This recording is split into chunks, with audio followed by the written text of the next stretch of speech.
आपका केवाईटी online education system यानी कि केवाईटी एजुकेशन में। तो कल के वीडियो में हम आप लोगों को बताए थे, ये आपका डे 2 का वीडियो है। कितना है? डे 2 का यानी, और ये क्लास 9 का वीडियो है। ठीक है, तो कल डे 1 यानी पहले दिन के वीडियो में हम आप लोगों को बताए थे कि क्लास 9 में कौन कौन से सब्जेक्ट पढ़ने हैं और कौन कौन से सब्जेक्ट में सबसे पहला सब्जेक्ट हम कौन सा सब्जेक्ट उठाए थे पढ़ने के लिए। तो सबसे पहला जो सब्जेक्ट था कल हम उठाए थे वो है गणित का। बोले थे कि गणित का पहला चैप्टर खत्म होने के बाद ही दूसरा सब्जेक्ट में हाथ लगाएंगे। तो अभी तुरंत हम अब पहला चैप्टर कल गणित में जितने भी चैप्टर उस सब चैप्टर का मैंने नाम लिखवाया था और उम्मीद करता हूँ कि सारे लोग अपने कॉपी में भी लिखे होंगे। तो पहला जो चैप्टर था उसका था वास्तविक संख्या का। क्या था? वास्तविक संख्या का।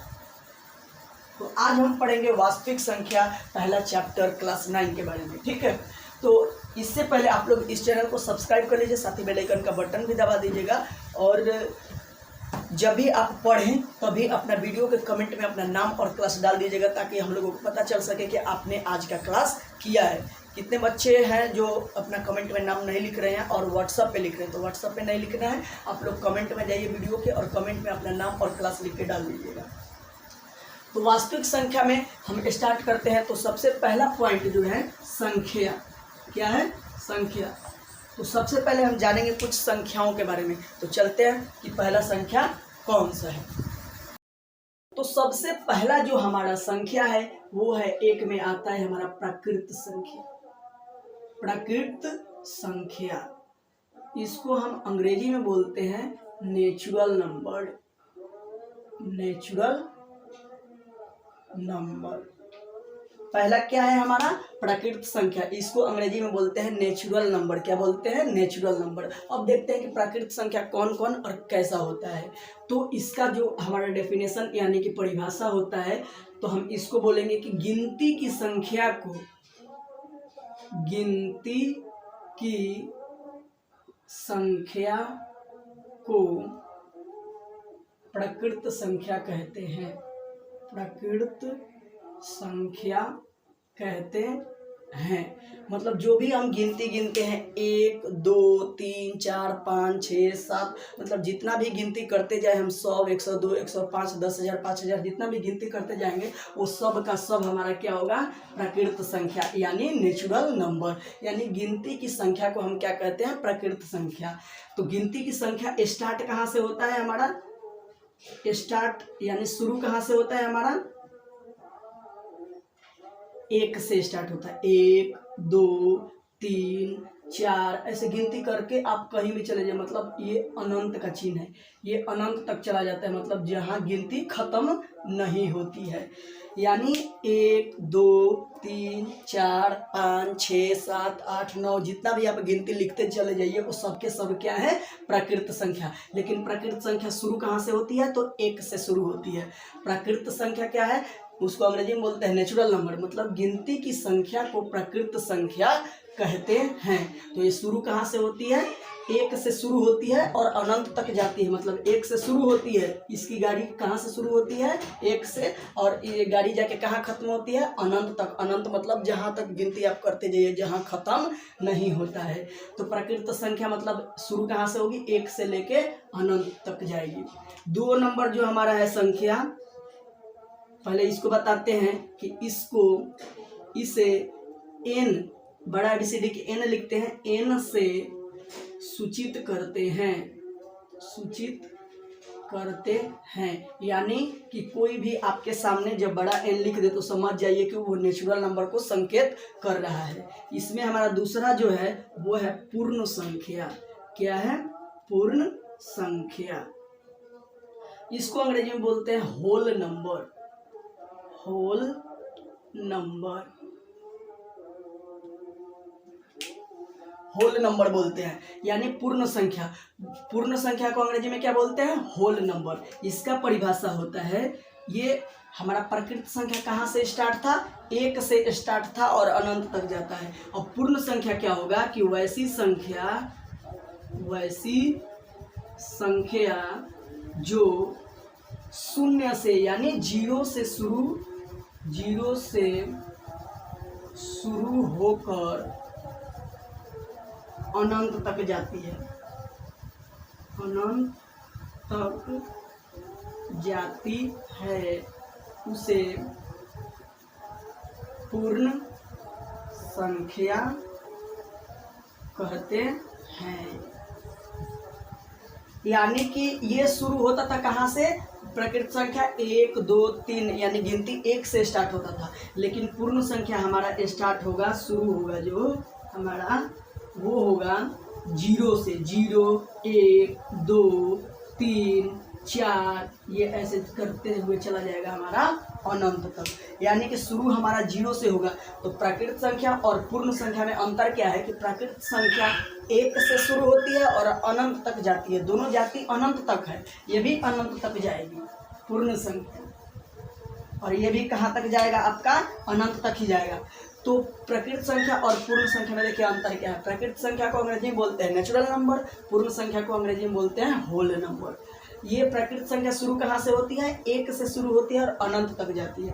अब पूर्ण संख्या शुरू कहाँ से होती है? 0 से शुरू होती है, यानी कि पूरा ये गिनती किस यानी प्रकृत संख्या पूरा होता है, लेकिन उसके पहले एक 0 आ जाता है, यानी कि पूर्ण संख्या हम उसे कहेंगे वैसी संख्या जो 0 से शुरू होकर अनंत तक जाती है, उसे पूर्ण संख्या कहते हैं। तो आप लोगों को अब पता होगा, अब कोई पूछेगा कि आपसे कि 0 कौन सी संख्या है, तो 0 कौन सी संख्या है? पूर्ण संख्या। लेकिन एक पूछेगा कोई कि एक इसमें भी आता है और इसमें भी आता है, तो एक पूर्ण संख्या भी है और प्राकृत संख्या भी है, लेकिन 0 प्राकृत संख्या नहीं है, क्योंकि प्राकृत संख्या कहाँ से स्टार्ट होता है? हमारा 1 से स्टार्ट होता है, और पूर्ण संख्या कहाँ से स्टार्ट होता है? 0 से। तो इसलिए 0 क्या है? हमारा पूर्ण संख्या है, प्राकृत संख्या नहीं है। तो अभी आप लोग ये समझ गए होंगे कि प्राकृत संख्या और पूर्ण संख्या क्या है। फिर एक बार हम समझा देते हैं। प्राकृत संख्या को अंग्रेजी में क्या बोलते हैं? Natural number. मतलब शुरू कहाँ से होती है प्रकृत संख्या? 1 से शुरू होकर कहाँ तक जाती है? अनंत तक जाती है। अब पूर्ण संख्या कहाँ? पूर्ण संख्या को अंग्रेजी में बोलते हैं होल नंबर। क्या बोलते हैं? Whole number. होल नंबर अब कहाँ से स्टार्ट होगा? शुरू अब ये 0 से स्टार्ट हो जाएगा, मतलब ये सारा का 1 2 3 4 ये सब का सब इसमें भी आएगा, लेकिन इसके पहले सिर्फ क्या आ जाएगा? 0 आ जाएगा। तो 0 से जो संख्या शुरू होती है उसे क्या कहते हैं? हम पूर्ण संख्या कहते हैं। अगला जो संख्या है, अगला है हमारा सम संख्या। तीसरा क्या है? सम संख्या। इसको अंग्रेजी में बोलते हैं even number, EVEN even number.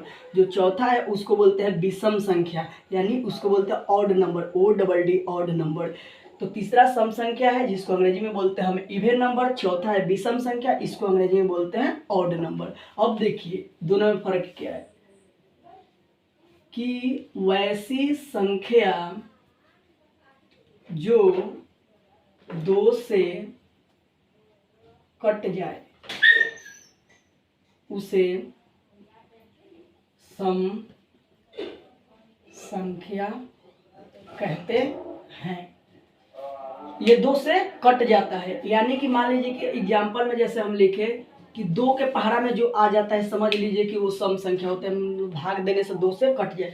अब 2 लिखे तो 2 को यहाँ भाग दे के देखेंगे, 2 में 2 से भाग देंगे तो 2 एकम 2 2 कट गया, तो कट जाता है तो 2 हमारा क्या होगा? सम संख्या होगा। अब मान लीजिए कि आगे लिखना है 4, तो 4 ऐसे लिखेंगे और 2 से भाग दे देंगे इसको, तो 2 इधर लिखेंगे, 2 दूनी 4 4 कट गया, तो 2 से कट गया ना, तो इसलिए 4 भी क्या होगा? सम संख्या। यानी कि जितने भी जोड़ा वाले संख्या होंगे, मतलब फुट नहीं होना चाहिए, जोड़ा वाले अगर संख्या होंगे तो समझ जाओ कि वो सम संख्या है। क्या है?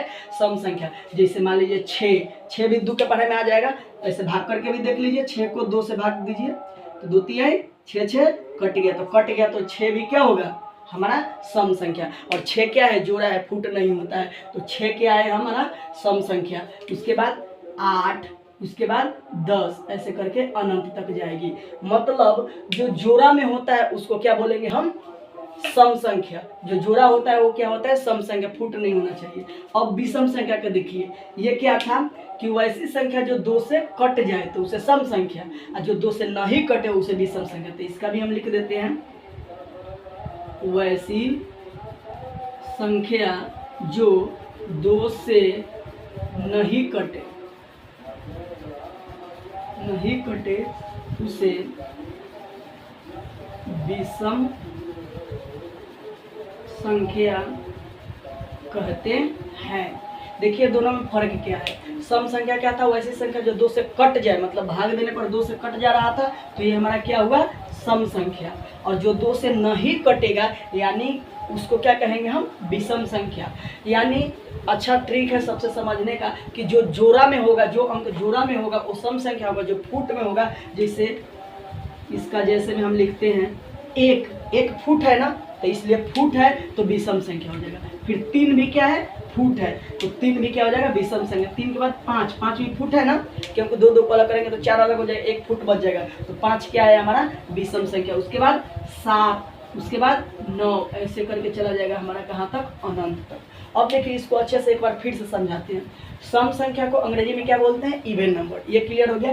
दूसरा है विषम संख्या, विषम संख्या को अंग्रेजी में क्या बोलते हैं, ऑड नंबर, ये भी समझ में आ गया। अब दोनों में फर्क देखते हैं कि फर्क क्या है। तो ये क्या हो जाता है, सम संख्या 2 से कट जाता है, यानी 2 के पढ़ा में आ जाता है। विषम संख्या होता है 2 से नहीं कटता है। तो जैसे एक 2 से नहीं कटेगा, 2 के पढ़ा में नहीं आएगा, 3 भी नहीं आएगा, 5 भी नहीं आएगा, 7 भी नहीं आएगा, 9 भी नहीं आएगा। अब मान लीजिए कि कोई लिख दिया हमें 80, ठीक है, तो 80 हम बताएंगे कि सम संख्या है कि विषम संख्या। तो सबसे पहले देखेंगे कि जोड़ा है कि फुट है। तो 80 क्या है, जोड़ा है ना, 40-40 हो जाएगा, तो 80 जोड़ा है, इसलिए जोड़ा है, इसलिए ये सम संख्या होगा। 80 क्या होगा हमारा, सम संख्या। लेकिन कोई लिख दिया मान लीजिए कि 85, ऐसे लिख दिया 8 पर 5 85, तो 85 क्या होगा हमारा, फुट है ना, तो फुट है, इसलिए ये विषम संख्या हो जाएगा। तो सम संख्या और विषम संख्या में अच्छा ट्रिक से समझने के लिए क्या है कि जो जोड़ा में होगा वो हो जाएगा सम संख्या, जो फुट में होगा वो क्या हो जाएगा हमारा, विषम संख्या। तो इसको भी वीडियो को यहाँ पे रोक के और इस जितना भी हम जो चीज़ लिखवाए हैं उसको लिख लीजिएगा, ताकि जब भी आपका टेस्ट होगा तो टेस्ट में आपको पूरी तरीके से याद करके जाना होगा, तभी आप टॉप कर सकते हैं। आप लोग ये सम संख्या और विषम संख्या याद किए, वीडियो को रोके और इसको यहाँ पे वीडियो अपने कॉपी में लिख लीजिए, और इस सबको जितना हम चीज़ लिखवाए हैं उसके बाद क्या कीजिएगा कि आप लोग वीडियो को थोड़ा सा पीछे करके, जितना बार में समझ में नहीं आए कि सम संख्या क्या है, विषम संख्या क्या है, तो वीडियो को उतना बार आप लोग देखते रहिए आगे पीछे कर करके, जब तक समझ में ना आए तब तक वीडियो देखिएगा, पूरा कंठस्थ याद कीजिएगा। अगला हम बताते हैं 5वां संख्या जो है हमारा,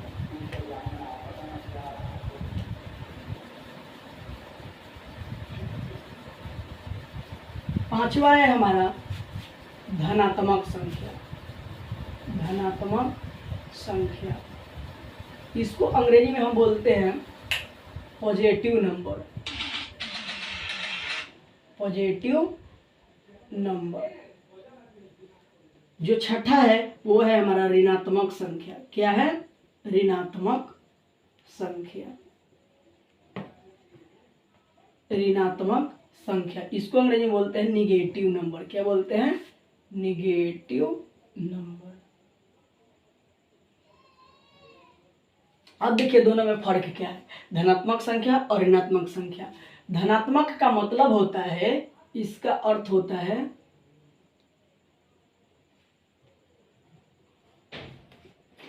धनात्मक का अर्थ होता है प्लस, यानी जोड़।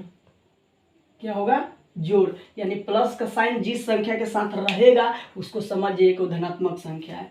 ऋणात्मक संख्या, इसका मतलब होता है घटाव, यानी घटाव के साथ जो संख्या लिखा रहेगा तो समझिए कि वो ऋणात्मक संख्या लिखा है। तो धनात्मक संख्या और ऋणात्मक संख्या में अंतर यही है, धनात्मक का अर्थ होता है प्लस और ऋणात्मक का अर्थ होता है माइनस। धनात्मक संख्या को अंग्रेजी में बोलते हैं पॉजिटिव नंबर, ऋणात्मक संख्या को अंग्रेजी में बोलते हैं नेगेटिव नंबर। अब देखिए इसमें भी 80 लिखा हुआ है, यहाँ पे जैसे देखेंगे हम लोग, जैसे यहाँ भी 80 लिखा हुआ है, ठीक है। अगर इस अंक के पहले कुछ चिन्ह नहीं है, यानी जोड़ घटाव गुणा भाग किसी तरह का चिन्ह नहीं है, तो समझिए उसके पास प्लस का चिन्ह रहता है, छिपा रहता है। प्लस का चिन्ह क्या रहता है, छिपा है। तो इसके पास तो प्लस छिपा है, तो प्लस छिपा है तो इसलिए क्या होगा, धनात्मक संख्या। अब मान लीजिए इसके पहले अगर माइनस लिखा है, तो अगर जिस संख्या के पहले माइनस होगा तो समझिए कि वो ऋणात्मक संख्या है। जिस संख्या के पहले प्लस का चिन्ह रहेगा वो धनात्मक संख्या होगा, और जिस संख्या के पहले माइनस का चिन्ह रहेगा वो क्या होगा, हमारा ऋणात्मक संख्या। एक और एग्जाम्पल देखते हैं, हमारा लिखा हुआ है 73, प्लस में 73, तो इस संख्या के पहले किस चीज का चिन्ह है, प्लस का, तो इसलिए ये 73 क्या होगा, धनात्मक। अगर यही लिख दिए -9, तो इस संख्या के पहले क्या है हमारा, माइनस का चिन्ह है, तो माइनस का चिन्ह है इसलिए माइनस 9 क्या होगा, ऋणात्मक संख्या। तो धनात्मक संख्या और ऋणात्मक संख्या आपको समझ में आ गया कि धनात्मक का मतलब होता है प्लस और ऋणात्मक का अर्थ होता है हमारा माइनस। तो प्लस में जो संख्या लिखा रहेगा उसको बोलेंगे धनात्मक संख्या, जो संख्या माइनस में लिखा रहेगा उसको बोलेंगे ऋणात्मक संख्या।